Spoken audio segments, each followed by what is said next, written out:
So, Conor, it's been 132 days. 132 days, Rado. Incredible. Yes, 132 days. How have you survived? Tell me. But do you know what I'm talking about? Yeah, since you've been to the cinema.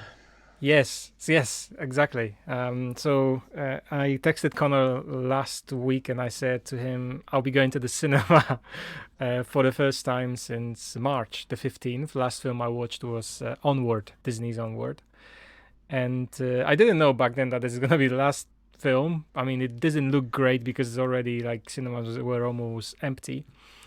But we decided actually to celebrate our friend's birthday by going to the restaurant and going to the cinema. So yeah, it was weird actually, but it was also really familiar to be back, in a room with different people and watch a film. So yeah, there are not that many cinemas open right now in the UK. We have I think Odeon has 25 cinemas open across the whole country. There is they are open mainly over the weekend. And that's we went over the weekend on Saturday to watch a new film, because the options right now are you can watch Harry Potter, you can watch Star Wars, or maybe like something from a few years back, or you can watch one of those small releases, because like you can think, oh yeah, there are no films released, big films. Yeah, that's true, but the small films are still coming. So this is the, I think, second week that there are actually some films there. So I went to watch a film. How interesting. Yeah. And so before we did, we looked at the safety precautions for the local cinemas. Yeah. Did any of the cinema that you go to adhere to any of these? So what was there? There was online booking. Did you book online before going? No. Okay, great. No. So you just purchased your ticket at the time. Yeah, Okay. that was the rule number one we broke. But it wasn't a problem. No problem. We actually got it in the cinema from the machine. So, and Sure. that's fine. So what was the other rule? You Allocated can ask seating. me and I'll tell you. Was there allocated seating? Yes, they were really like kind of strict about it. The sitting, you have to sit in a specific place. Okay, But good. I'll tell you that. Okay, the screen was kind of medium size. It's the Lux screen, so the nice pop-up chairs and comfy chairs. And we kind of were a little bit late, and everyone was already sitting in the place. So I didn't want to go past some other people to get to my seat. And I saw, oh, there's 3 seats over here. I just sat down. There was no one in front of me, no one next to me, no one next to us. So we were sitting actually in a space where we were quite isolated from people. But I don't think we were sitting in this place where we were meant to be sitting. Oh my goodness! Because because we went quite late in. It happens to me all the time, and I didn't want to put the torch out just to look on the numbers and the rows. I was like, okay, 3 seats here. There's no one as far as I can see. Sure. Temperature check. Nope. No temperature check. I figured as No much. temperature. No. Was there an option to take a temperature check? No. As far as I remember, no. Was the snack menu still available? Yes. I don't know how that was a safety precaution, but it's on the list of things that the cinema was doing. Yeah. Snack was available. Popcorn was available. I think people in front of us were buying popcorn. We were just getting ice cream because we were coming back from a restaurant, so I was full. Was there perspex screens between you and the employees? Yes, yeah. Okay. They kind of looked weird because I was observing someone actually being served, and it's like in the shop when you have like this screen in front of the sales assistant, and the person who was like being served, they kind of tilt it so they can speak to them like in front. I'm like, this is not how it's supposed to be. That's but yeah, dumb. the screens were there. Yeah. I guess you wouldn't know this one, but would you say that there was regular cleaning happening in the cinema? I could not tell. Did you see but anybody? I could see.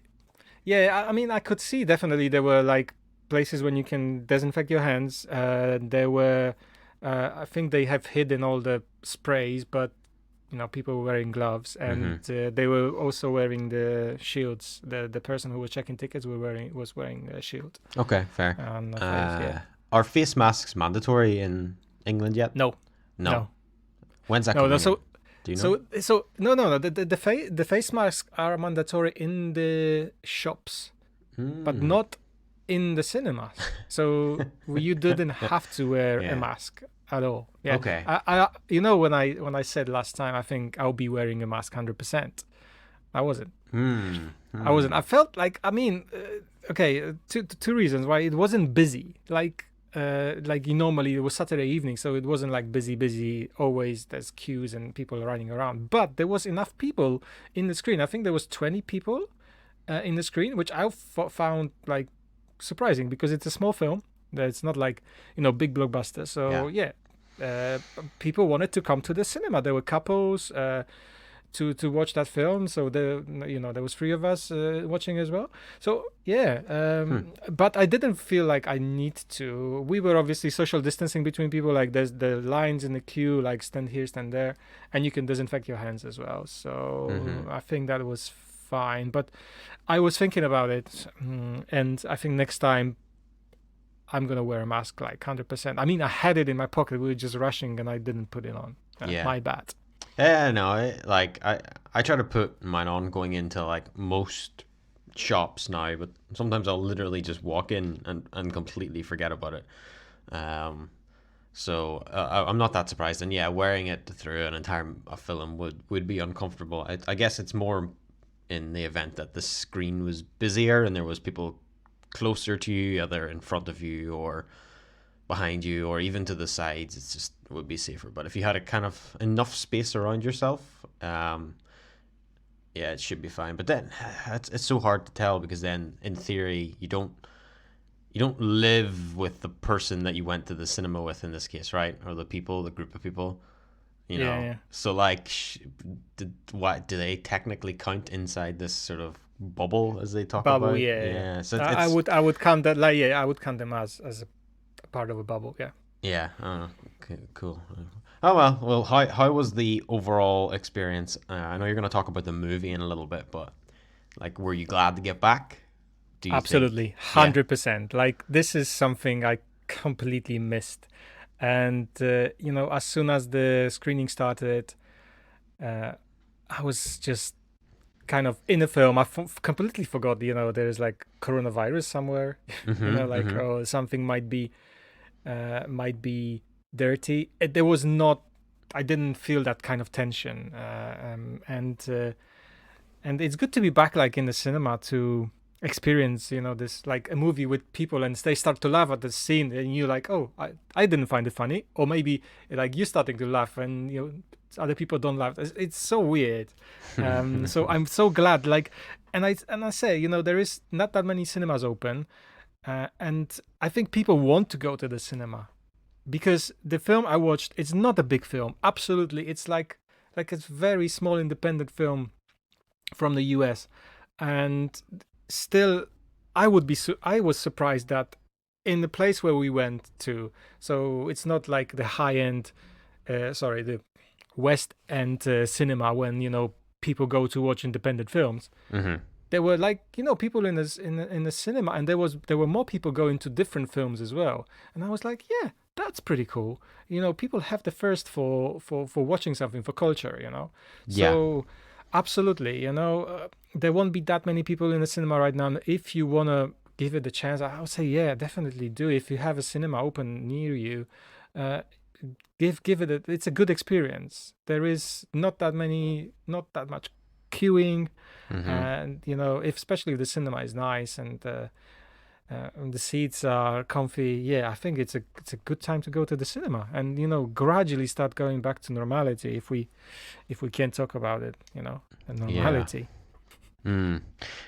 I might have to keep an eye out then for Tenet, and to see like if tickets become available for it soon to like pre-book, because it's definitely I feel like it's going to be a lot busier, and that like going to see these movies and the sort of experience that you had is while there was people there, it certainly wasn't like a regular Saturday night at what the cinema would be like, No, definitely not. yeah, having been to Some of the cinemas in London, it's like that Saturday night is like absolutely jam packed, which was awesome and a big part of it, even just because of the nature of it being London.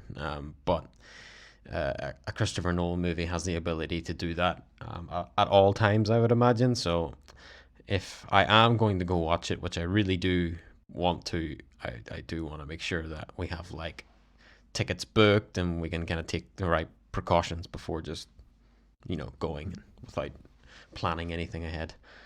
I'm sure. But I'm sure. The moment you will go there, it will not be this. Oh, we need to think about precaution. I think if the cinema is taking care of the environment, you will be just enjoying the time that you're spending in the theater. I And hope that's so. how it should be, right? I hope so. I mean, I personally am like haunted by everywhere I go now. I'm like, I'm not touching that. I'm not going near that. I'm not going near that group of But people. you were like that before as well. So. Yeah, not that far from it, to be honest. It's just intensified now. So it has. Well, I'm very happy that you had a great time. That you finally got to end the drought, which I'm sure, as someone who went to the cinema so much, you have been sorely, sorely missing. So I'm very happy for you. Every day when I watch like a film on Mubi, I just pray to myself, I wish I was in a cinema right now and there was no distractions and I could just concentrate on the film. Mm-hmm. Even because a lot of the films on Mubi are they just demand you to be there and you're sometimes not in the headspace. Yeah. But being in the cinema, just there is no other option. Like it's you and the screen. Yeah. Just forget about everything else. That is a very interesting point, actually. Like that is often how I gauge the success of a film. Is usually by like if you look around in the cinema and you see people starting to take out their phones or like kind of maybe whisper to the person beside them or have like a conversation or several people getting up to go to the bathroom all around the same time, I usually gauge that as an indicator that the film is not very good for two reasons. Number one, that these people are doing that, and number two, that I am also watching them do that because I am so uninterested in what is happening on screen. And in the sort of the last few months, how much stuff we're watching at TV at home, I do find that like the availability of stuff around you, whether it be to pick up your phone or get distracted by someone else talking to you or what your dog is doing or something like that, it doesn't make it a lot harder to keep your attention on films. Like a film has to be really, really great for you to stay focused on it, the entire time. If there's if it's a slow pace or something, or it starts to get fall apart in the middle of it and you just find your mind starting to wander, it definitely is a very interesting measurement of like how films that are going to be released at home maybe need to be thought of differently than films that were going to be released theatrically, because people are going to actually consume them in a different way. So cool. Let's start the show, I think. You ready? I was born ready.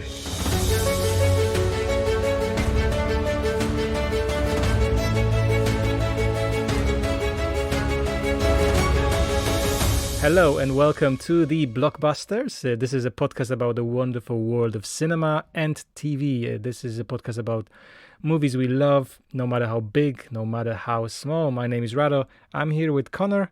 And we're going to be talking a little bit today about what's going on. Actually, we haven't talked for almost 2 weeks for this and other reason. So we have a lot of news to catch up on and the stuff that we've been watching.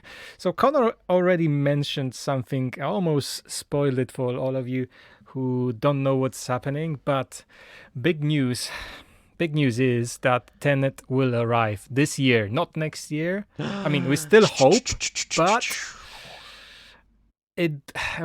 but the hope is really big. So what happened? Do you have a timeline of that event? Because there were like news of Tenet's not gonna be actually released, right? So it was postponed indefinitely. So first of all, I need to do the intro to the segment, which you have affectionately named as TENETWATCH, and it just goes something like "Bwam." because very Christopher Nolan like noise. That's what he does, or what That's Hans Zimmer does that. Yeah, absolutely. You know. So yeah, I remember sending you a link to the news, and it was on July 20th that Warner Brothers had delayed the movie from the scheduled August release that they had. So they had been really sticking to like sort of like it was like August 12th or something like that, and they were saying like it's definitely happening. We're doing it. We're doing it. We're doing it.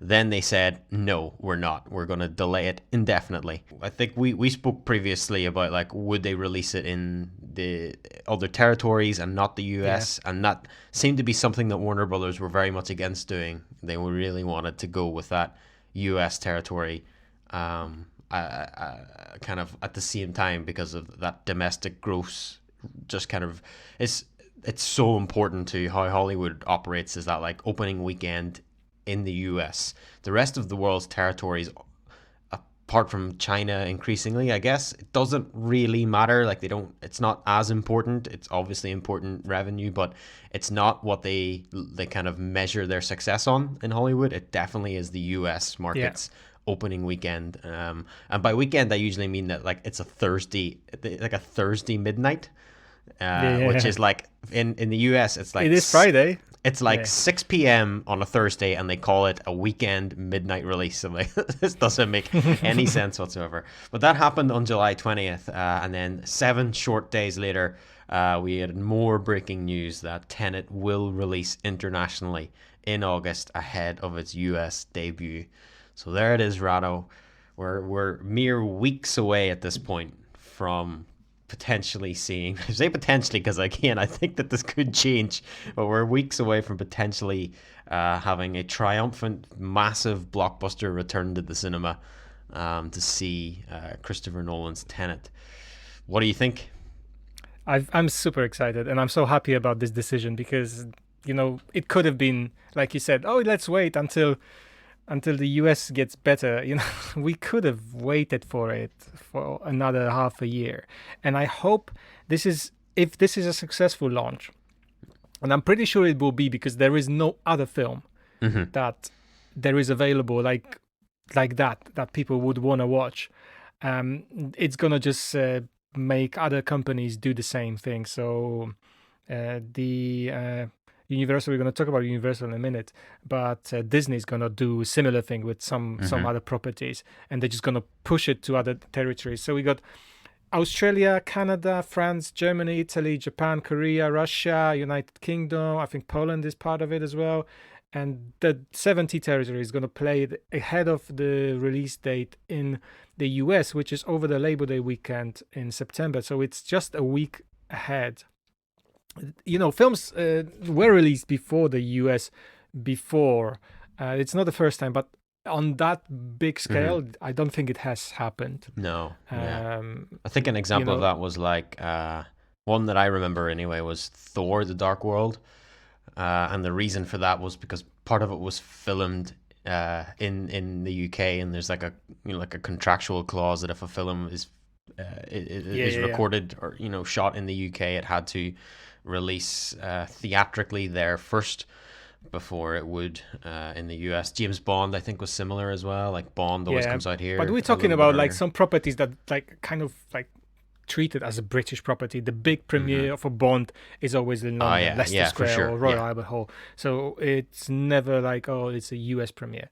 But like this is a big like American film, but this is a British director as well. So I'm super happy about it. I hope this is gonna be the kind of the revival of the cinemas that we all wanted to see.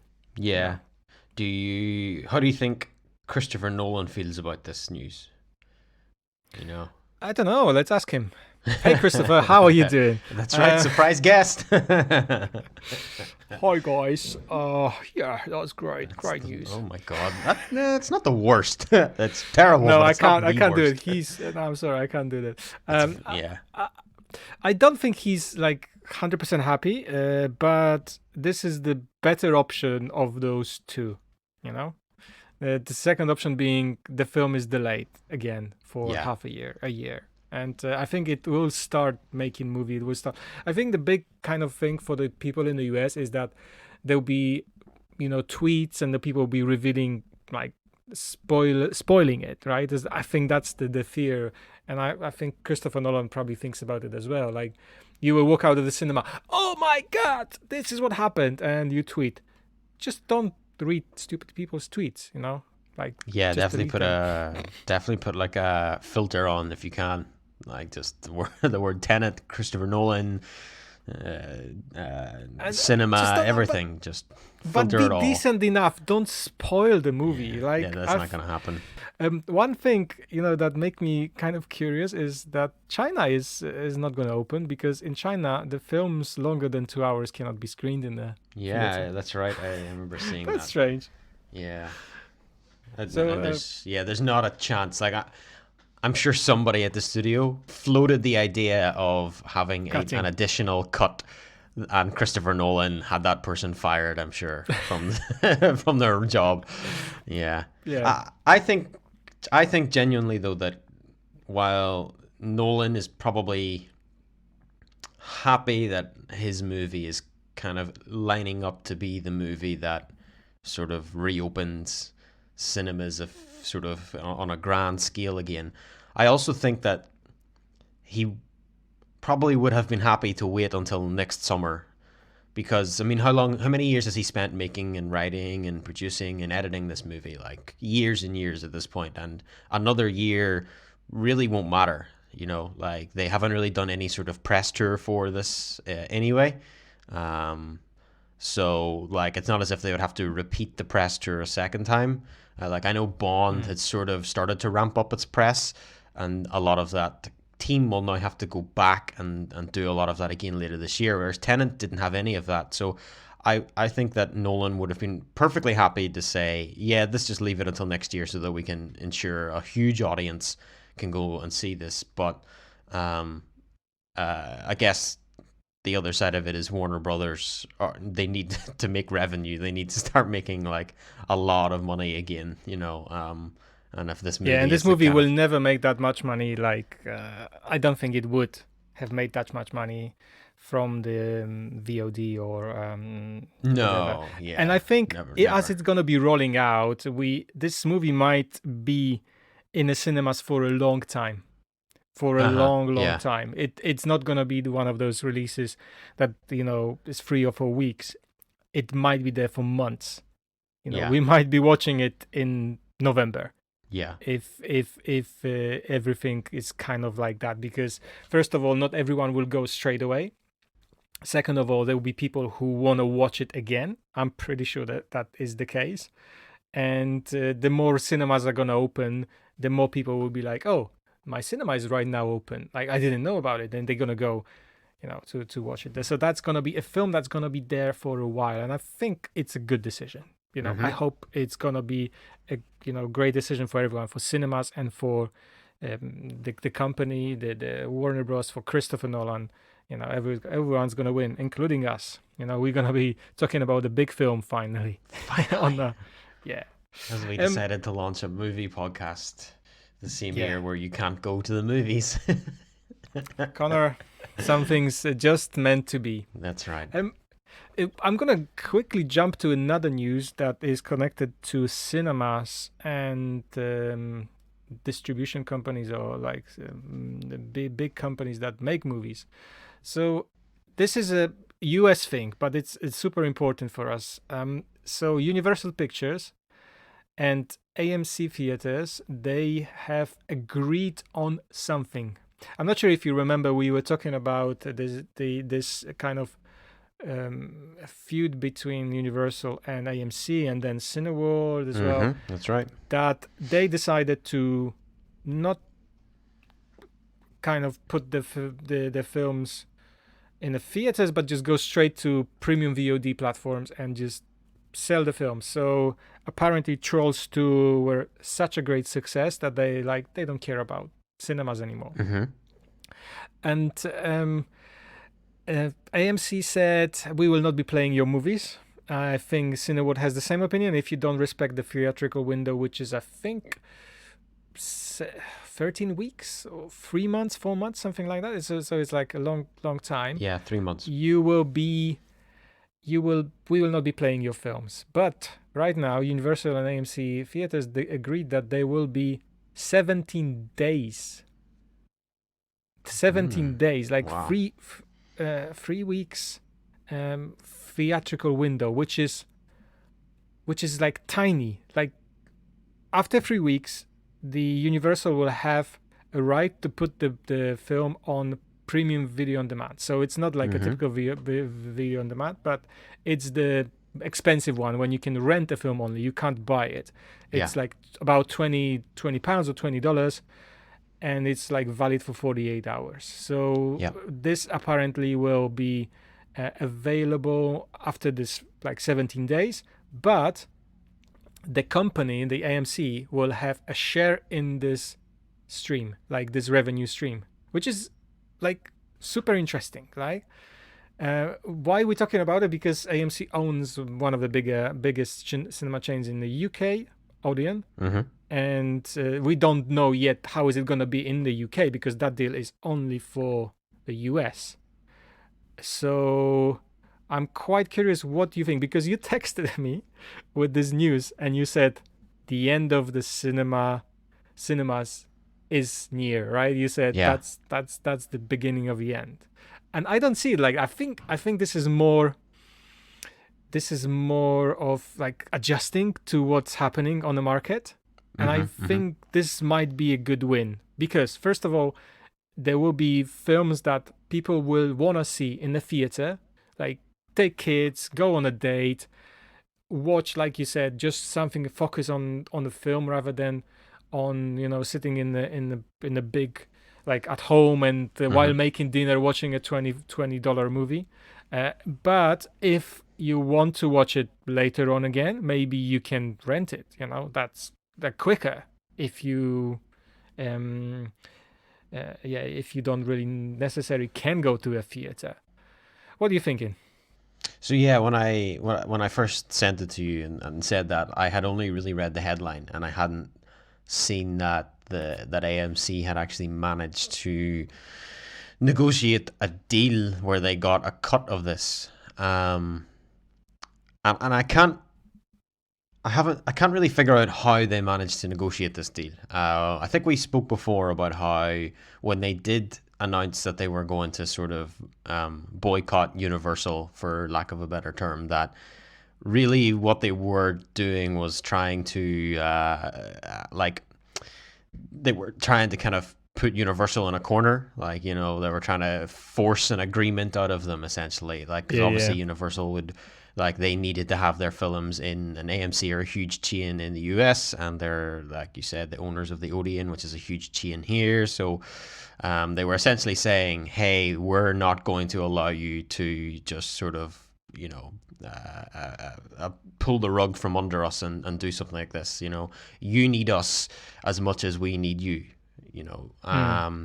So they've obviously used that leverage then to go back to the table and have some sort of agreement then to come away with they're actually getting a cut of the movies. I don't understand why, like, you would agree to something like this. I guess if you want to get your movies back into the cinema, you have to come to some sort of compromise. But like, I would have thought a more sensible compromise would have been that they got a higher, if they agreed to put the films back into the cinema, then they'll get a higher percentage of the ticket sales. That would have made more sense to me from a sort of negotiating standpoint. Like, well, no, because the distribution online, you have to consider, let's say, for example, iTunes, like, they have to get a cut of that. And now the cinema have to get a cut of that as well, even though they have nothing to do with it. Like the AMC, the theaters have nothing to do with your digital release at all. They have no point do they touch that process, but yet you're giving them money just to appease them. It would have made more sense to me to be like, well, actually, we'll just give you a higher cut of the ticket sales that you are taking if you put them back in, you know. But maybe that was discussed and didn't work out. I don't know, but I thought this was such a strange compromise for them to make. I think, again, it is a huge moment for the movie industry, for sure. 17 days is a crazy short time, and I'm sure Yeah. other studios are going to follow with this. Yeah, I think think it there is. will be another studio as well. Yeah. Like, oh, they have this. Ah, yeah, we want some of that. So For who sure. knows? And then when you have Disney having their own platform at this point, like they can do it themselves anyway. Because why not? They can decide it can be the same day, it can be the week after, or it can be 3 months after. So we might see this happening more frequently because of Disney movies anyway, where they might have decided, well, yes, we'll do a theatrical Mulan, but it will be on Disney Plus 3 weeks later, because why not? We have the means to do so. Yeah, but there's a difference between like Disney Plus being your subscription service, and that doesn't generate that much revenue in terms of like probably like different customers or new customers, because you probably, I don't know if a lot of people would subscribe to Disney Plus to watch Mulan. Like, let's be honest. Well, we haven't But seen their Hamilton premium, numbers yet, and I bet you their yeah, Hamilton numbers are good. yeah. So But premium VOD is completely different. Premium it is, VOD yeah. is you essentially own, like, renting this film for just specific time, and you can just watch it like in the specific kind of window. So you don't own it, you can't go back to it, and you're paying one off. And it's a better deal for the company that's selling it. It is almost like selling a ticket. If you have 4-5 people in your family and you want to watch a cartoon that's came out like Trolls 2, hey, perfect. You don't have to spend £60, £80 for the ticket, just 20 quid, and you have a film to watch on one evening. So that is like a better deal for some people, especially like from financial point of view. And for the company, like, let's say the film doesn't generate that much money in the cinema, they can say, we're going to go with this 3 weeks, we put it out because we don't have anything to lose right now. We just want to get some revenue. Yeah. But yeah, I think it's a interesting deal. I think there will be repercussions like across all the companies will start talking about it. We'll see how this kind of turns out in the UK.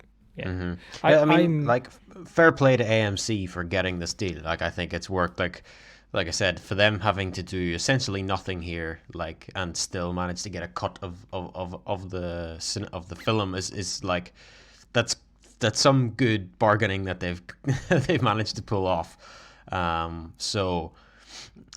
if it helps them essentially build another like revenue stream, like, sure, I'm all for it, in the sense of, like, if for the foreseeable future that cinemas are never going to be back to the kind of full capacity that they were, they need to figure out additional revenue streams. So this is maybe a much smarter plan than I'm giving it credit for, where instead of banking on people coming to the cinema, they have managed to say, well, no, we're going to find revenue elsewhere, and we're going to use our leverage of distribution. So if you want to have your movie in our screens to capture a sort of a large in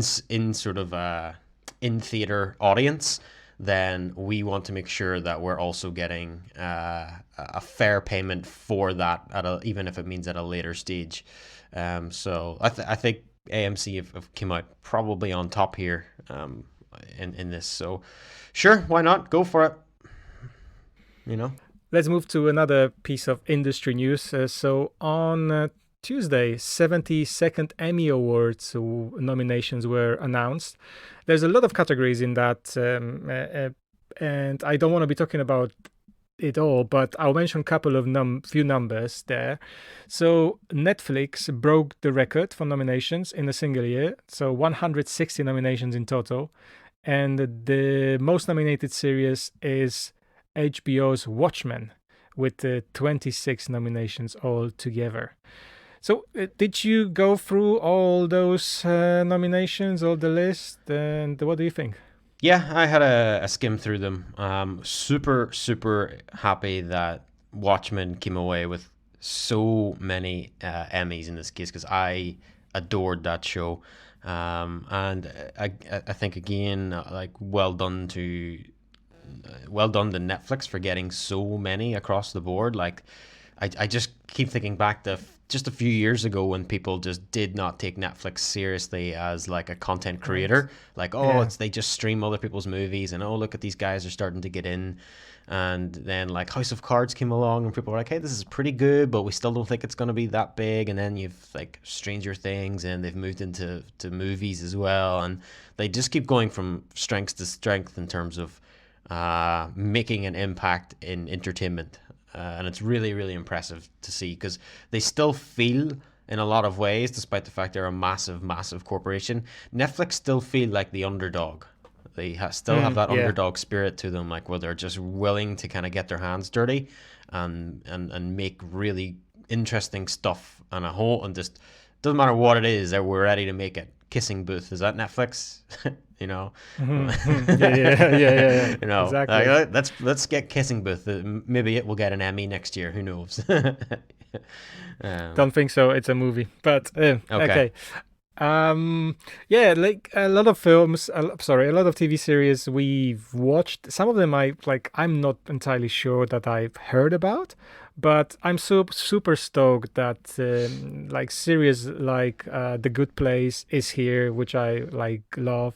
The What We Do in the Shadows, I also talked about it, is also nominated.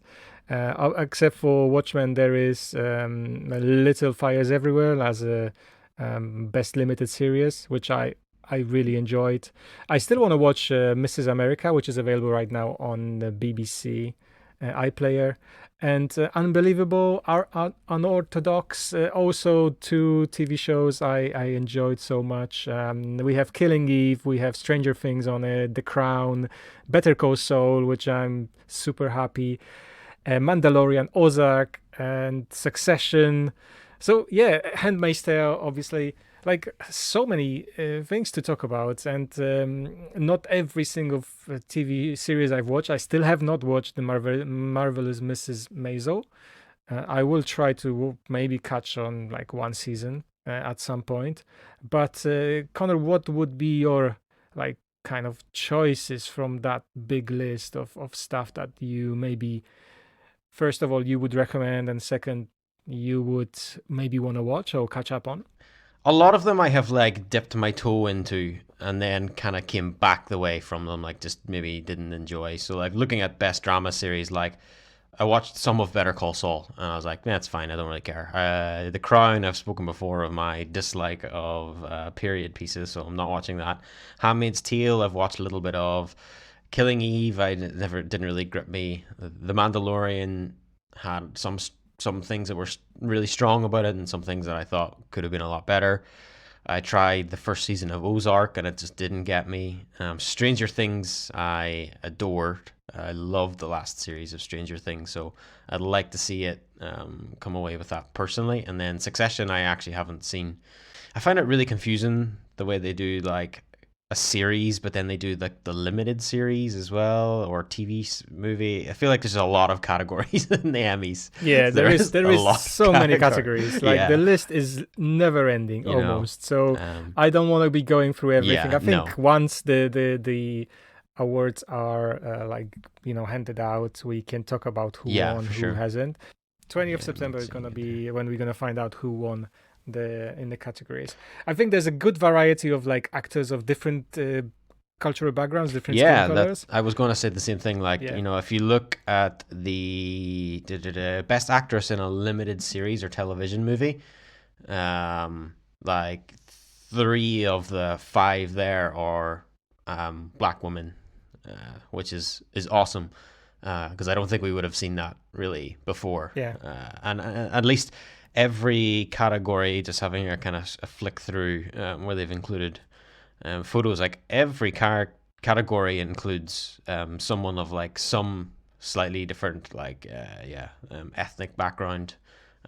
With the I was going to say with the exception of the best variety talk series, but Trevor Noah is in that one actually. So yeah, no, it's a pretty decent lineup in terms of inclusivity and diversity. So I know the Emmys is one of those things that have kind of faced criticism for this before. So it's good to see them making amends. I also think it's representative of you can't nominate people into these positions if they never had them in the first place.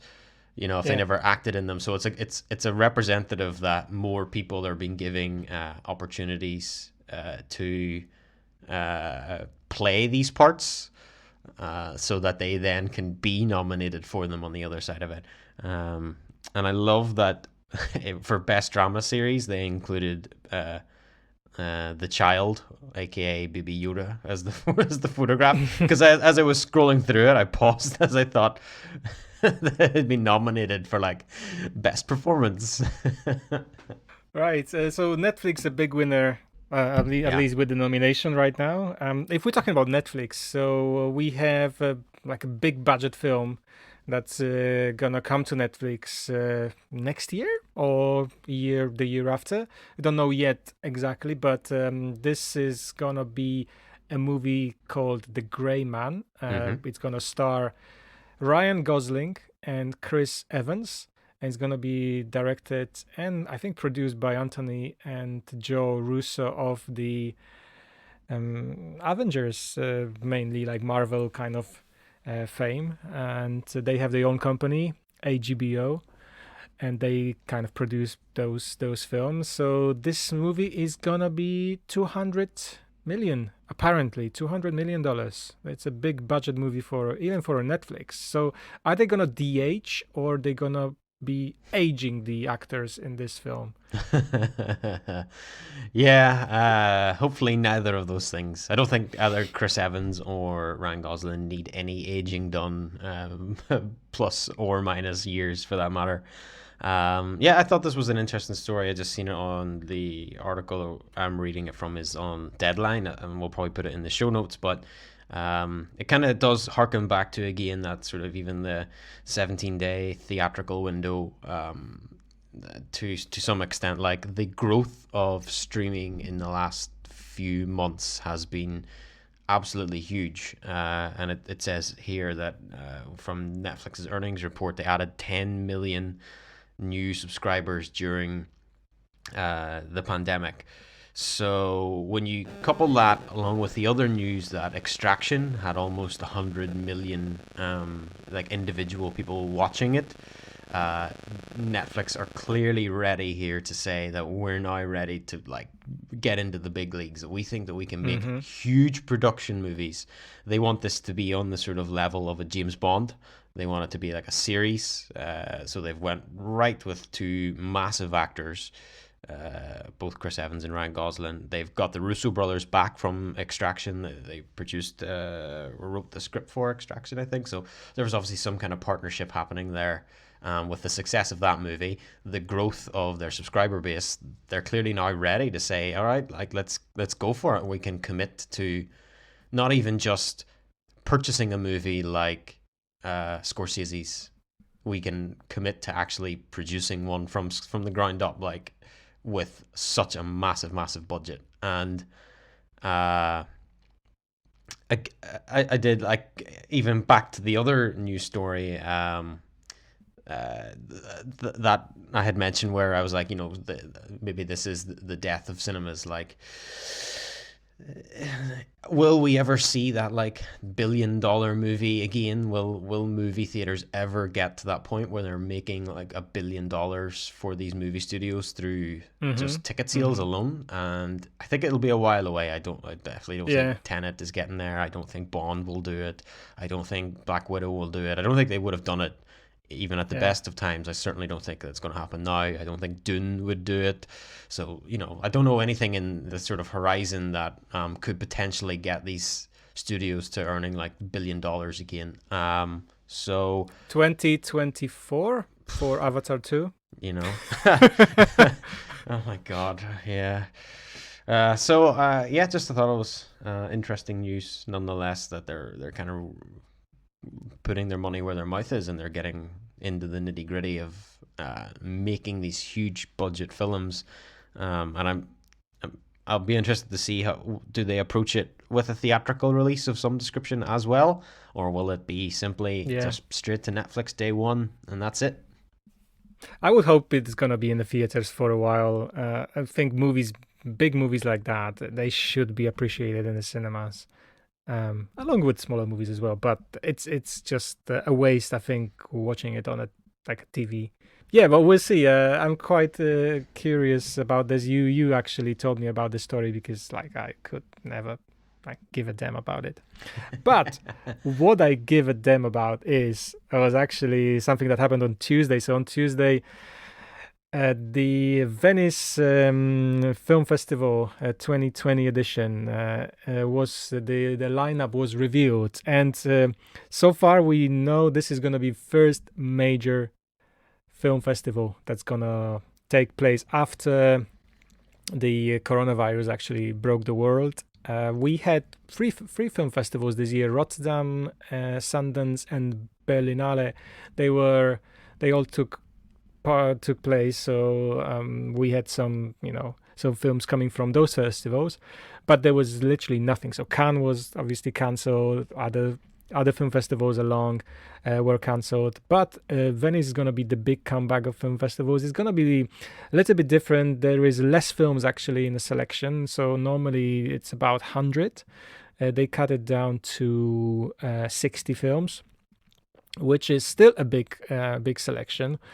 And you know what? For last few years, I've been kind of watching this, looking at this trend when a lot of films were premiering in Venice that then became kind of significant, when it comes to Oscars or the season awards. So La La Land was definitely one of them. We had First Man premiering. We had Roma premiering in Venice. We had Joker last year winning Venice.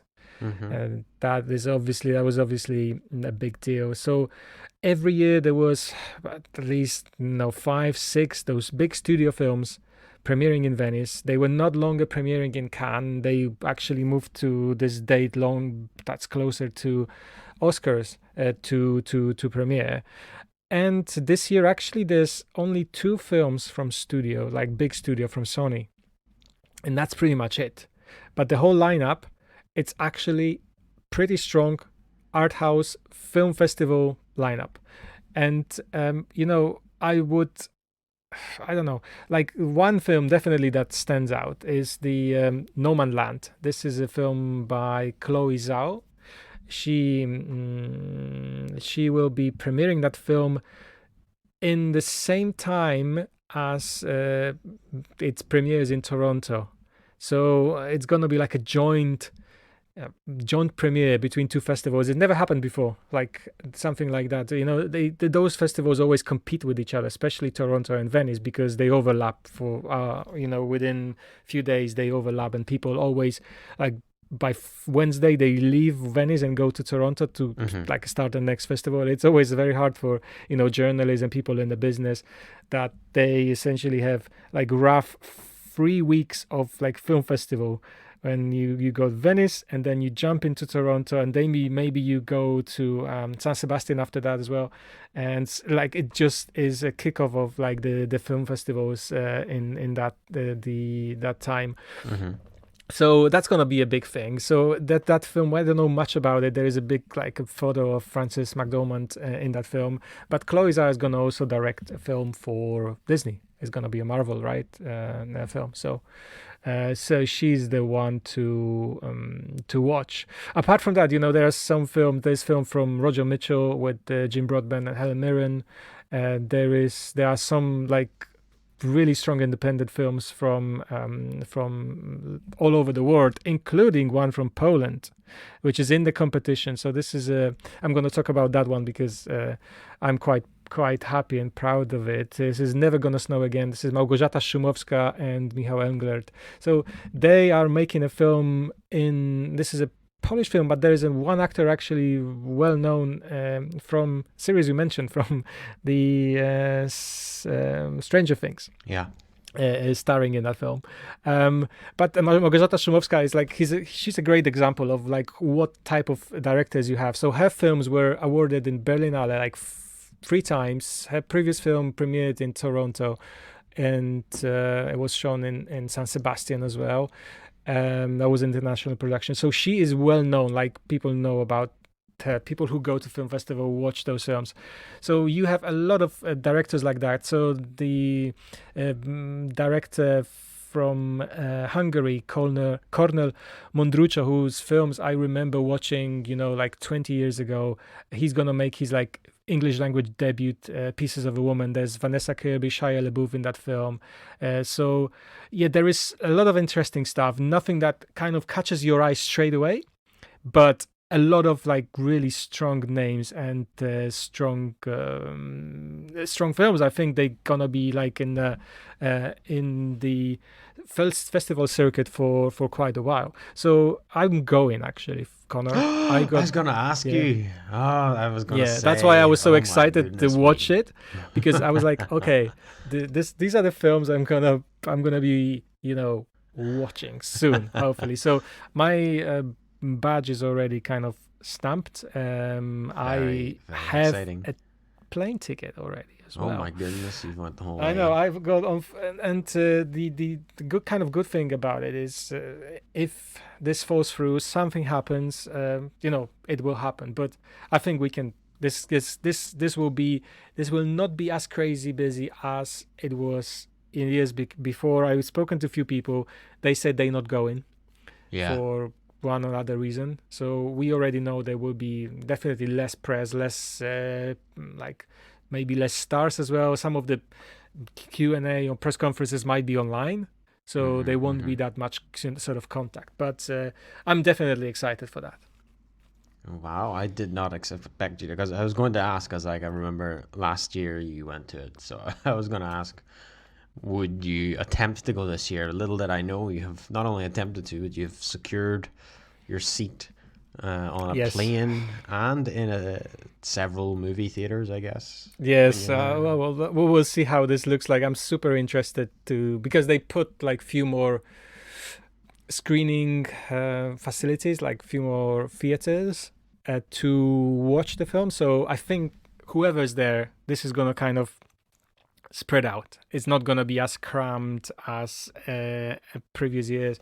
There might be some sort of attempt to do social distancing, but if you ever been to a festival like that, it's so difficult. And especially in Venice, in Lido, which is like a tiny island, and everything is kind of in one space, one kind of area. All the cinemas are in the one area, and kind of everyone mingles, and there's always queues to buy some food and everything. But I'm pretty sure we can work it out. It's gonna be great. Fingers crossed. Fingers crossed. All right, Conor, I think that's enough news. So much stuff was happening, and we kind of talked about it, but we haven't talked about the stuff we've been watching. No. I want to hear, how is your Mission Impossible watching going? Because you watched one, and you watched 2, and That's now right. you're on 3. That's you right. didn't like watch 7 of them all together back to back. You're just going slowly, bit by bit. Yeah, I'm doing like pretty much one a week at this point, or kind of like in time for the show. I think I finished this one last week. I was going to go ahead and watch 4, and I thought, no, I'll wait until we record this one here. So this was Mission Impossible 3. Remind me everything about this film. So this is the first one that is directed. This is the first one where I feel like they started to appreciate more what Mission Impossible actually could be. So it's directed by J.J. Abrams. Oh yeah, okay, so it is. That's the one with Philip Seymour Hoffman as the villain in this one. Oh my god! Oh yeah, this is the good one. Yeah. So this one was. This one, Tom Cruise does a lot of running. He runs a lot in this movie. Like most of his scenes are just most of these scenes in this film are Tom Cruise running from one point to another, very very fast in many of them. It's definitely more enjoyable and more kind of coherent than the others, and it is, like I said, it's a little bit more aware of what it wants to be. It's still not quite there, and they still haven't quite assembled the team that they go on to assemble in the later films that kind of then have more of a recurring cast. This is the one where you can kind of feel them like laying the groundwork for that, and the pieces are falling into place. So we see Simon Pegg in this one in a more prominent role. And then he goes on to have a more prominent role again in number 4.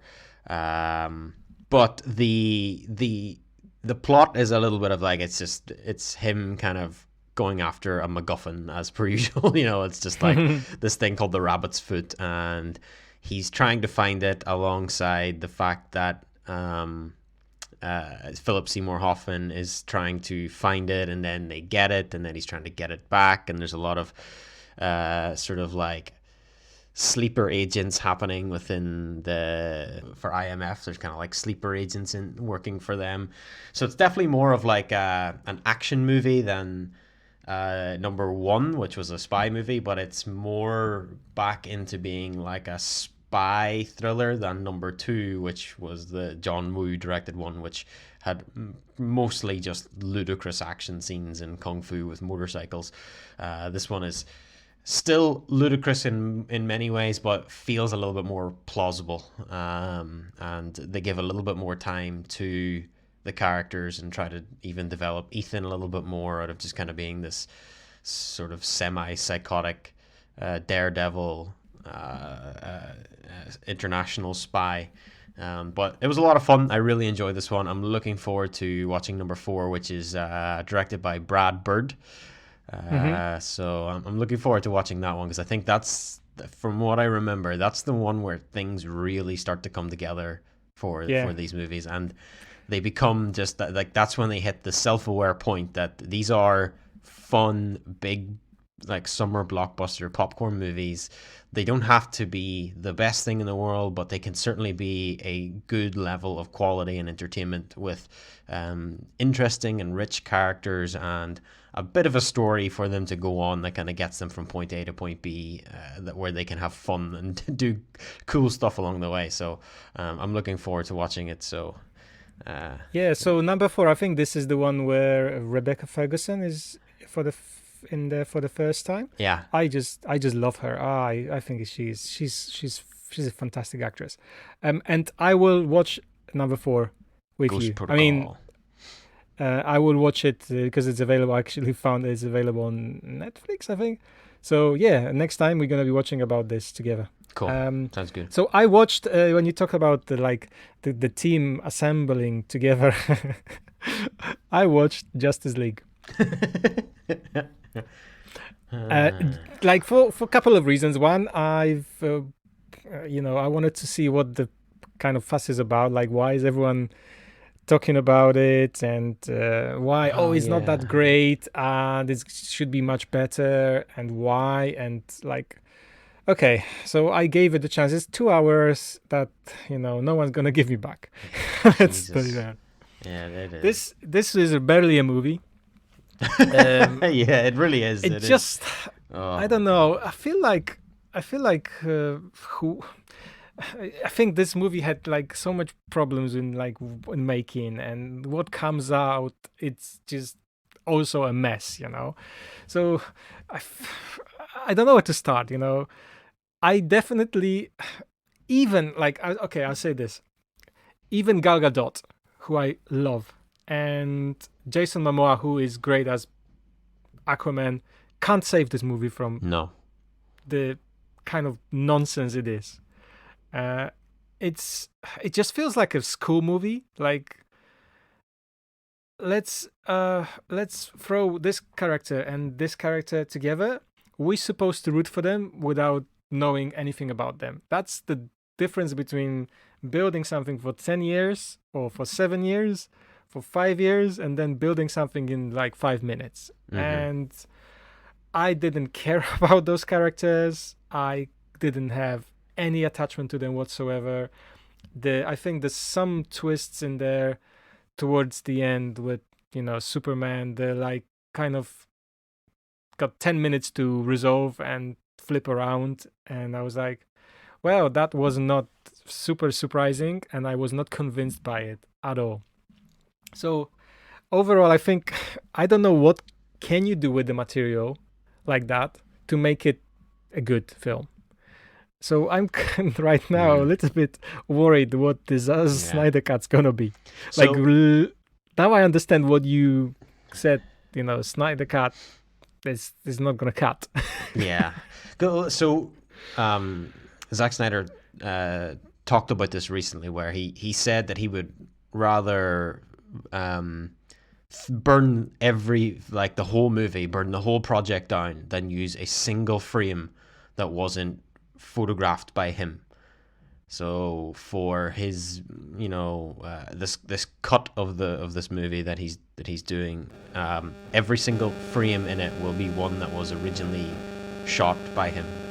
So again, supposedly he had finished all of his principal photography, and even I think like sort of secondary filming and all had been completed as well before he left the project. And what we seen was like mostly just some of his stuff stitched together, along with a whole bunch of reshoots in an attempt to completely change the plot of what Zack Snyder had. So I definitely think that a lot of it was down to like sort of studio meddling and them saying that they wanted this other thing.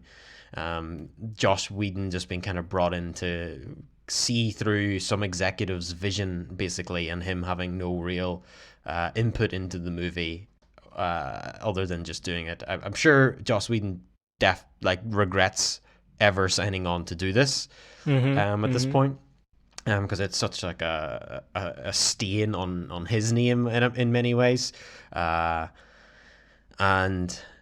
I just don't know, even with all that being said, like how Zack Snyder intends on trying to save any of this, because all of the stuff that you said is right. Like, I don't care about any of these people, like none of them. I don't care. Ben Affleck is like dreadful in this. You can almost tell he wants nothing to do with any of this. He's like begrudgingly being there. Jason Momoa is just having fun all the time, to be honest with you. It's just like he's just there. He's probably one of the more redeeming things in it. Gal Gadot is fine. Ezra Miller is like, they try to use him as the comedy relief, but it never really works. He's like the Ant-Man, right? Yeah. A little bit. But he's not even he's not as funny as Paul Rudd is, so he doesn't pull it off. He's not. I mean, I feel for him, because he's just been thrown into this, and he doesn't have the charisma. Like, for me, No, definitely not. Absolutely not. And there are some, like, I mean, Flash, like, one of my favorite comics is Flash versus Superman race. And this has been put at the end of the film as a kind of a joke. Yep. I want to watch this movie. Like this, that those characters have depth, Yep. I always loved Flash, because he's a little bit like Spider-Man. He's young, he's kind of like discovering himself. There's so much potential in those characters, but they will just like thrown here in. You have to root for them because they're funny. Are they really not? Or they are like the cyborg guy. I don't even know what is his name. Is it Cyborg? Yeah, it is Cyborg. Yeah, it's just like, I think it's a tragic story here. There is something, but where is it? The cast are quite in support of Zack Snyder as a whole. A lot of them really seem to like think that whatever it was that he was doing was substantially better. I don't believe that it will be, but they seem to think that it was, and without being too negative on Joss Whedon, they kind of seem to have went along with this, maybe knowing that his hands were tied. He signed up, the studio was demanding that this project be finished and changed drastically and put out the door, just to get it out there to recoup whatever money they had already sunk into it. So again, I'm interested to see what Zack Snyder does here, but I just don't have a lot of hope.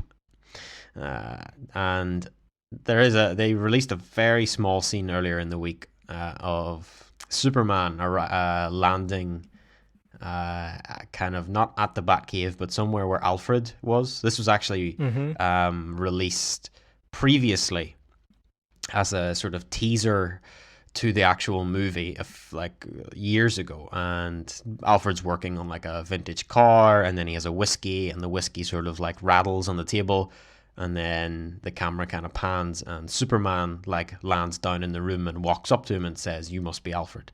And he's kind of terrified looking. that scene did not make it into the movie, and in the original release of that scene, Superman is wearing the red and blue suit. However, in the version that Zack Snyder put out earlier this week, Superman lands and he is wearing a black suit. So yes, again, I'm interested to see it. I just don't know if it's going to be good. I hope it is, because this was garbage. This film fucking sucked. I agree with that. 1 star from me. Yeah. Yeah. Conor, so what else have you been watching? Any other films? I re-watched, because I haven't seen it since the cinema last year, I re-watched Le Mans 66. Or Ford versus Ferrari, of course, for all the US listeners. I really love this movie. Honestly, I really enjoyed it when I seen it. It's a story that I knew a little bit about before seeing the movie, and I know a lot of this is fictionalized as well. But I think it just does such a super job of having a small cast. Who all are interesting to some extent. Yeah, I know the kind of the bad executive in it is a little like, he's fictional, so he definitely comes off as a little sort of two-dimensional in it. But certainly Christian Bale and Matt Damon and their small crew, and Christian Bale's wife and the son. They're all interesting people, and I care about all of them throughout this movie, and I can see the struggles that they go through and the struggles that Matt Damon has, and that kind of classic pull of where you have someone who is a little bit more rogue and they want to just do things for the purity of it, and then you have the other side of it where it's someone who's trying to make the business side of things to actually make it happen, and how it requires both of them to actually kind of meet somewhere in the middle for anything to be accomplished. And it's shot beautifully. Its soundtrack is great. The editing is amazing. The sound mixing is great with like the engine roaring and stuff like that. That was the best thing about this film, because I love Formula One, as you know, and I love like car racing in general. And I remember watching it in Dolby Theatre in Leicester Square. Yeah. And, amazing. That was just something else. Yeah. I had really wanted to see it there, but I think I left London like the week before it released, so I couldn't see it in that screen. But I think I watched this one with Enya, and she ended up like, she had no real interest in it. She doesn't really care about like racing or cars or anything like that, and I have a moderate interest in it. And she ended up really, really enjoying it as well. And I think it's because they do such a good job of like taking the races and making them have a tension to them. Yeah.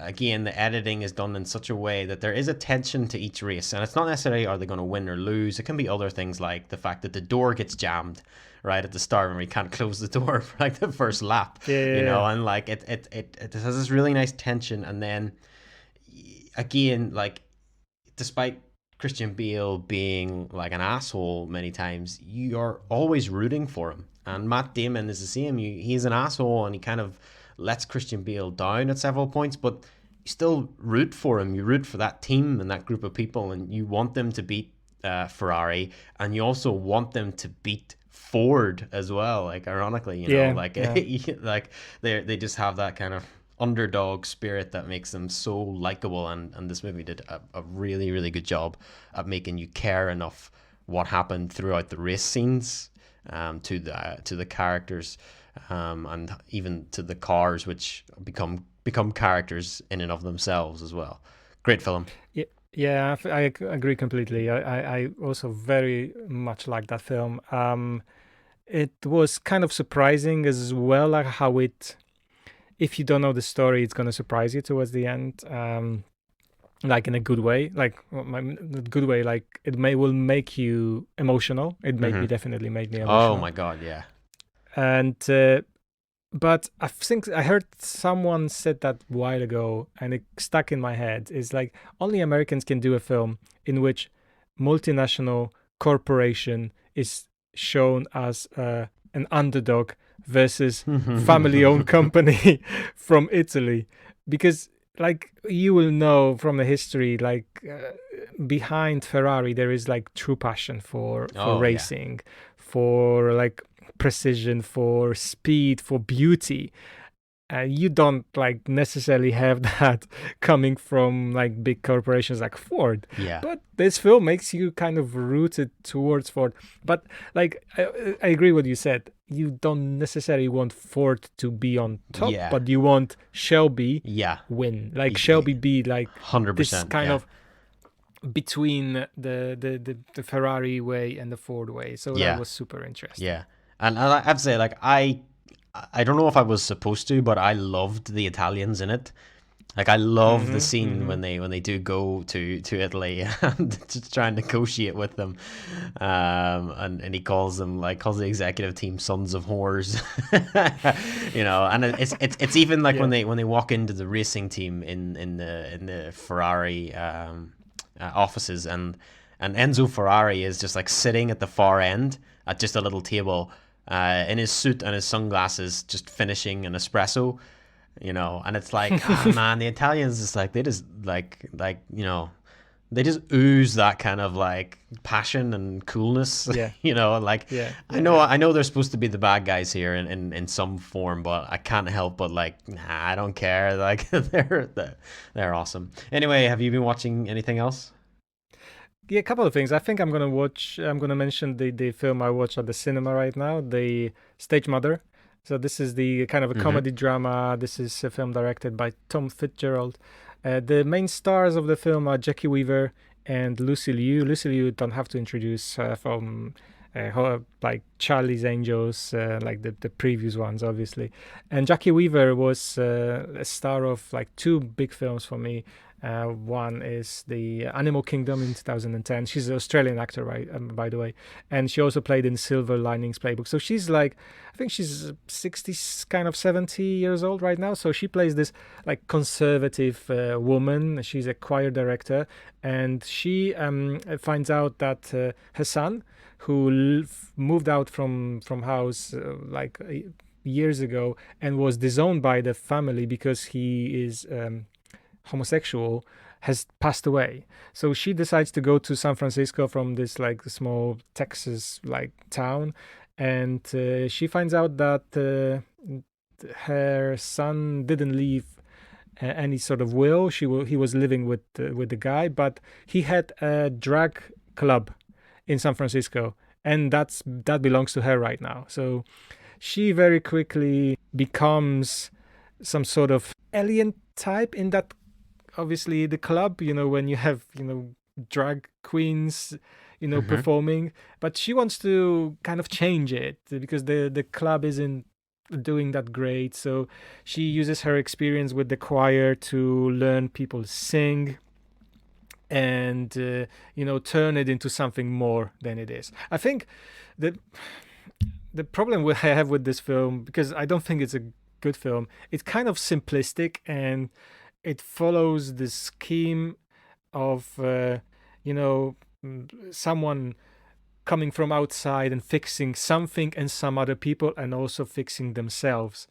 So this movie is so predictable from the beginning to the end. It was just painful to watch. I couldn't, like, I feel sorry for like that. This is my first experience in the cinema for a while. That it wasn't a great film.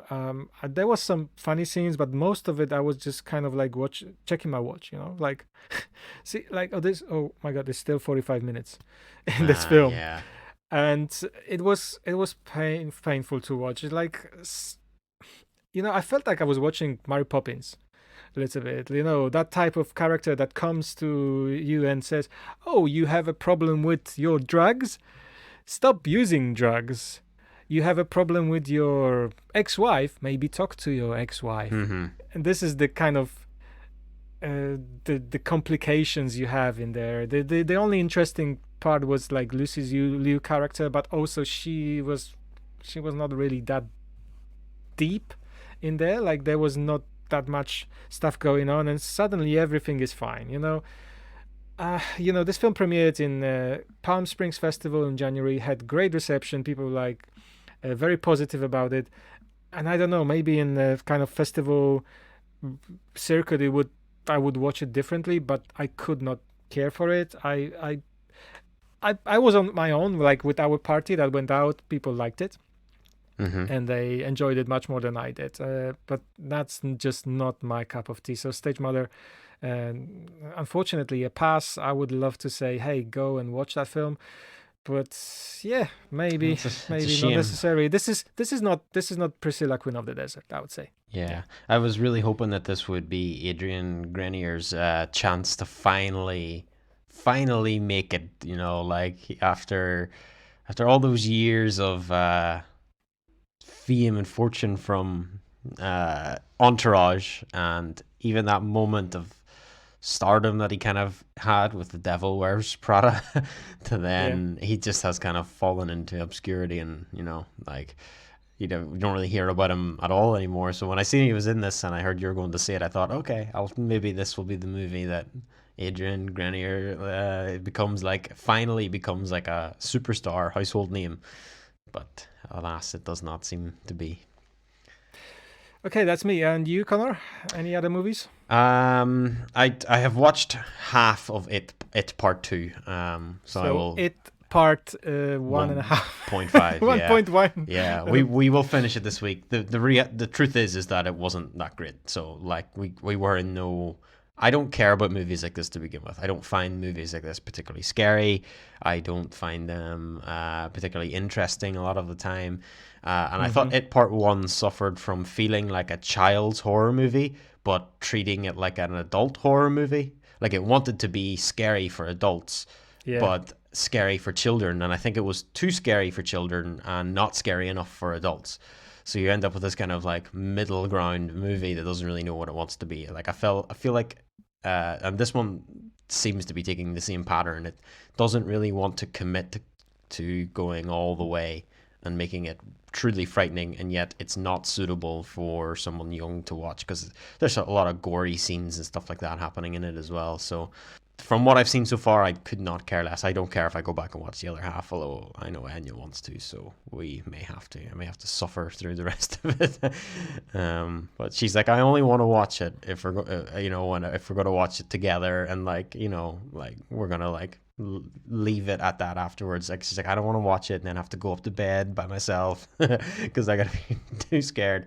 A little funny that when we did watch it, covertly I have all of the Philips Hue light bulbs in my house, so I set all of the light bulbs to red in all of the other areas of the house. So whenever we finished watching it, it opened the living room door, like the rest of the house was just bathed in blood. So yeah, that's my contribution.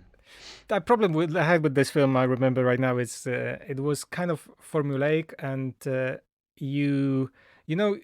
this is the film that is trying to do this. It's it's pretending that it's gonna scare you. You're like, oh, it's gonna be scary. It's gonna be scary. Then suddenly, oh, it isn't scary. But then it's actually gonna be scary. So it's like the second jump you get from it. There are few. I think maybe 2 or 3 really good scenes. Maybe I'm not sure if you come across them, but overall I think it's a little bit too long. And I didn't care about it that much. I liked the first It. I was not like a huge fan of it, but I definitely liked it more. What I want to mention, what I watched, Connor, I think you tweeted to me when you found the trailer of that film. That's something gonna be. That is something that I would like. And you were absolutely right. So I'm talking about Homemade. So this is the Netflix, not a film, it's an anthology of short films by different directors. So I think early 2000s this was the time when art house cinema was like full of anthology films. We had Eros, we had Paris Je t'aime, New York I Love You. We had even like the September 11, the anthology film, and Bridges of Sarajevo a few years ago. So this kind of made me feel like I'm at the film festival. I'm watching like a more ambitious project, and the names involved in that are extraordinary. Like there's so many great directors in here. You have Paolo Sorrentino here. You have Pablo Larraín. Maggie Gyllenhaal is debuting as a director as well. There's Kristen Stewart. A lot of great directors here. Like you come out from that a little bit overwhelmed because every story, every film is unique and it's different. Like the mood changes from one film to another. So you have this comedy, then you have like a kind of almost an animation, because like Sorrentino, for example, uses dolls as characters in there. And you have almost like a diary with David Mackenzie's film, when he kind of shows his family life locked in like Glasgow house. And there is a breakup film, which is told from like the screens from the mobile, and recording from the mobile device. And there is even a suburban horror, kind of like it works. So the flavors of being locked down like are different from director to director, and I watch every single one of them. You can kind of pick and choose which one you watch, but I have to say I enjoyed it so much. Nice. I'm gonna check that out actually, or some of them. This was something that reminded me of like being in like watching a film festival. Like just being there and watching like short films by great directors. So if you are like rooting for like great cinema experience, film festival experience, definitely something to recommend. Do you have any other film you wanted to talk about? No, I think you watched Cursed. I watched like 10 minutes of this and I turned that shit the fuck off. Okay, that is very rough. So for anyone else, Cursed is like a new TV series on Netflix that was trending. It was like number one in the UK. It's a fantasy drama. It's based on like illustrated novels. So this is by Frank Miller and Tom Wheeler. This is a retelling of Arthurian legend, where Arthur isn't the main character. I mean, he's kind of there, but the main character is Nimue, and she's being played by Catherine Langford of 13 Reasons Why. So that's how I remember her. So that was something for me, like, oh, I really I like Catherine Langford in 13 Reasons Why, and I'm going to start watching it. But it's dreadfully slow. And after watching Warrior Nun, which I enjoyed for the sheer craziness, this was not what I was expecting. It's kind of like the script is all over the place. The dialogues are stupid, and it just doesn't get anywhere. Like 2 episodes in, I did not have an idea of like when is it gonna actually like start. You know, the exposition is really awkward in there, and the kind of showing backstory of each character. You know, I enjoyed Drunk Merlin, because Merlin shows up in there, he's drunk, and the crossing between the different words and fate and like what's actually happening. But I don't know if I'm gonna come back to it, to be honest. You know, I watched like 2.5 episodes, and I don't want to go back to it. Yeah, I honestly I watched 10 minutes, and the visuals were so poor. It felt so much like it was recorded and shot on a soundstage. Like nothing about the forest that they were in felt in any way believable. Like it felt like it was a theater prop almost. Maybe part of that is that it was like 4K and Dolby Vision, like Netflix's all of their original content. So like perhaps it was just like they've shot it at such a high quality that it stands out so much how poor all of these sets were. I'm gonna quickly mention just the 2 things I watched. One is on Netflix, which is a film, like a documentary I came across again with my like Spanish interest, was Mucho, Mucho Amor, the legend of Walter Mercado. It's a documentary about this guy who became like an icon of the 70s, 80s, and 90s, and in Latin America, who would be like dressed in a cape, very positive and talking about your horoscope, and people be watching him, like growing up with him. And there's a story of him because at some point he disappeared from like public life, and what happened to him.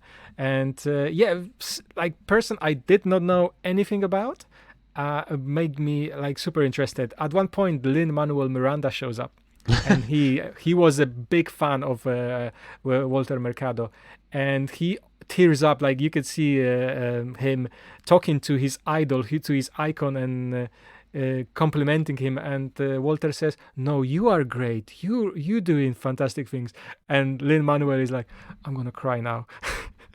I think if you're interested in you like documentaries about some people maybe you've not heard about, this is something to watch. Cool. And also I watched on the day when I was not feeling that well, I watched Blade, the whole trilogy. It's available right now on Amazon Prime, and this is something I wanted to rewatch for a while.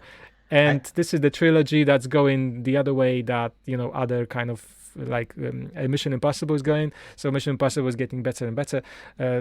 Blade was getting worse and worse. Right. I'm gonna watch all of these. All right, so I think we should talk about them. I really enjoyed the first one. I want to talk about it with you because I've got some interesting thoughts, maybe, hopefully. Okay. And I think I want to tell you about something I didn't put in notes just because I wanted to surprise you. Oh my god. Right.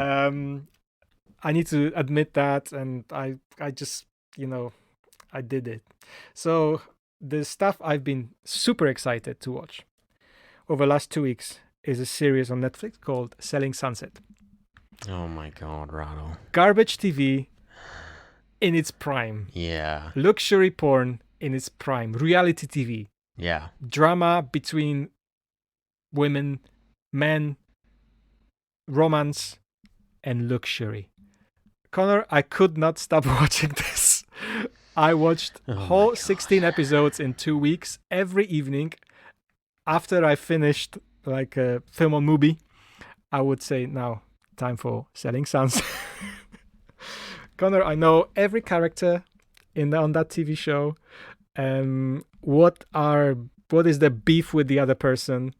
I even started talking to my girlfriend. Hey girl, we need to talk about this. You disrespected me.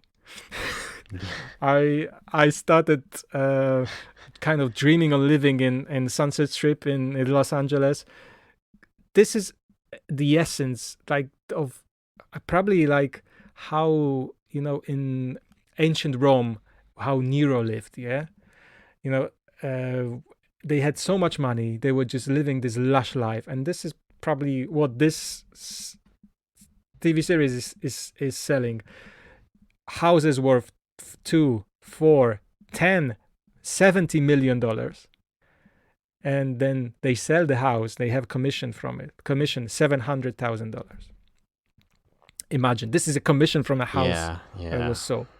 $100,000 a commission. This is the money we not making definitely a year. I mean, maybe you, but not definitely. Well, if Spotify again. Spotify, we're here, we're listening, we're ready to negotiate. We'll take 5% of all Joe Rogan's podcast streams earnings, because that's how AMC did it, right? They got money for nothing. We'll do the same. Yeah, we want to do the same essentially. But one thing I wanted to kind of mention, because I've watched it kind of backwards. I watched the series 2 first, and then I watched series 1, and I could see series 1 is a little bit more interesting than series 2, for the reason that I think they tried to show it on one hand, this model-like women that selling houses, luxurious houses. One is more beautiful than the other. You don't know how old they are because they kind of look ageless. But there is some stuff going on, how you deal with someone who looks at you as a part of a property, like this male gaze, right? There is the couple that there's a woman, she's 38 and he's 26. He's almost as old as her. He's older than her son. So there's this. So like, okay, how what's the dynamic there? Also, all the kind of like look at the luxury, the industry, the waste that's going there.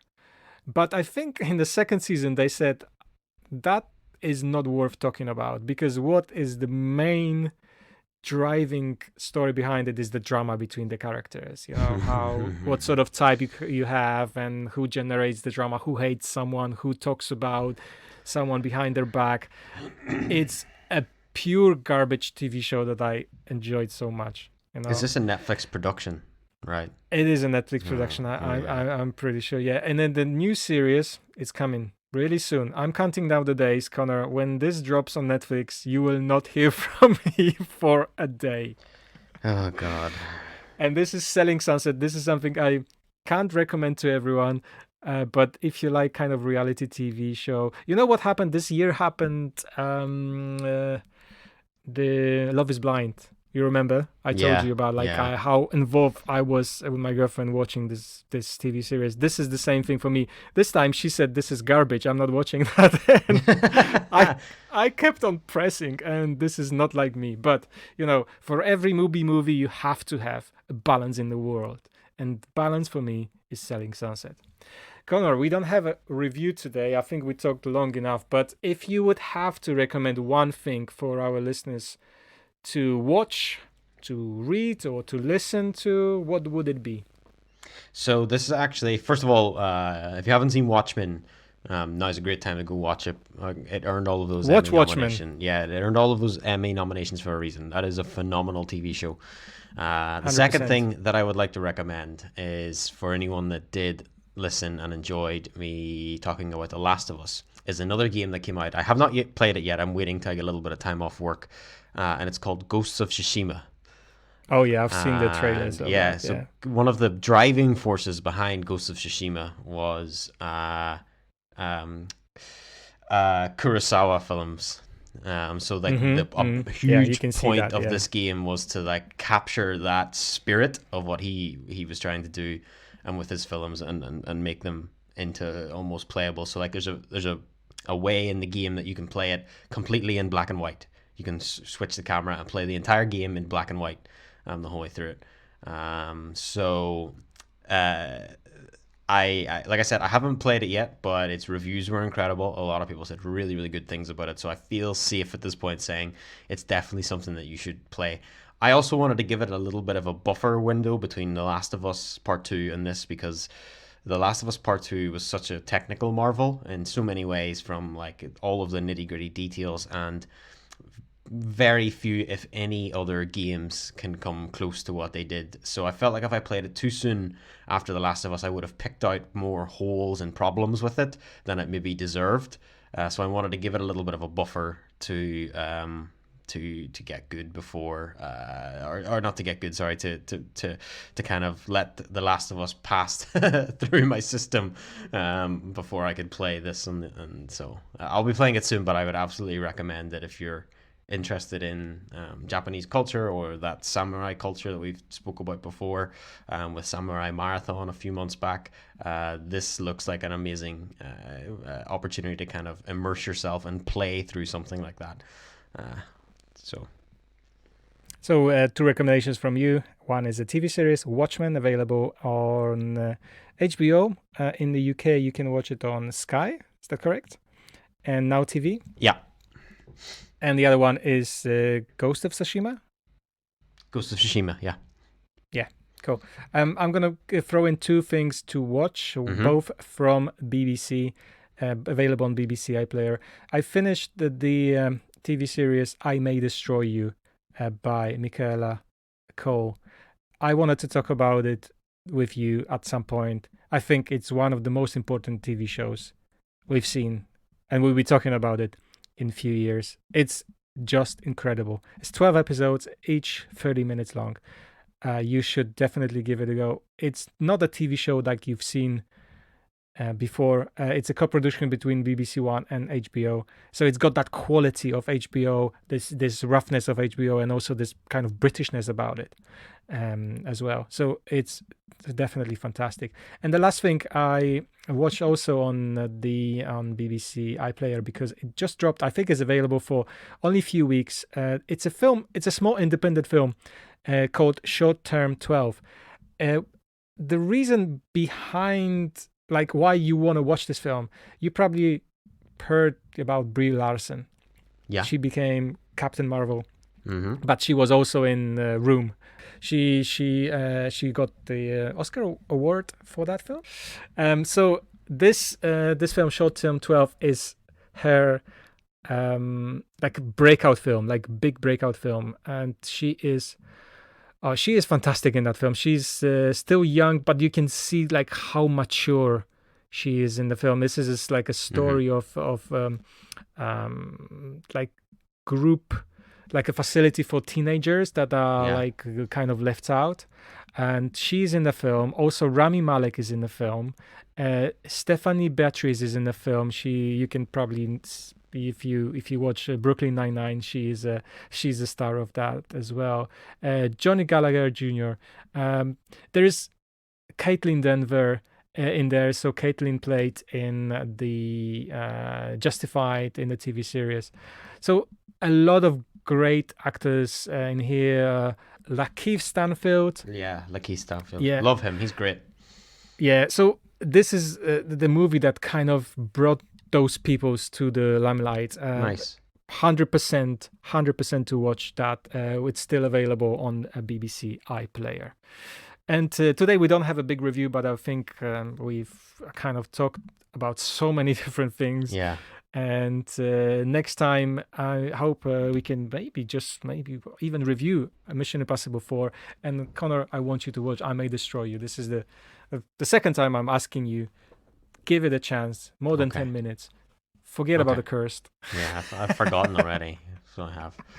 Cool. And also, I'm gonna say back of our discussion that we are silently rewatching some films from some director that's gonna have a film in the near future in the cinemas, and we will do our ranking of his films. So that is something will happen in the future. So yeah, thank you for listening. This is us, and let me find some notes. Come find us in all of the usual places at the Blockbusters Podcast. Yeah, Conor, thank you. You can find us on Twitter at BlockbustersPod, at RDFolta, and at DesignConor. We have our Letterboxd profile. I will link them on in our show notes. Our theme music is by Scott Holmes. You can find more of his work at scottholmesmusic.com. Thank you for listening. Subscribe, rate, comment, write us an email. You can write us an email at hello@blockbusters.net. You can send us a message on Twitter. You can essentially bombard us with messages. What have you been watching? What do you want us to discuss? What's your favorite color? Why don't you drink beer? And other questions. And recommend us. Everyone deserves a bit of Rado and a bit of Conor. And our podcast is available on Apple Podcasts, Overcast, Spotify, Google Podcasts, Castbox, Pocket Casts. That's it. Thank you, Conor, for today. Thanks a lot. Stay safe. Yeah. And speak to you soon. Yeah. Speak soon. Bye.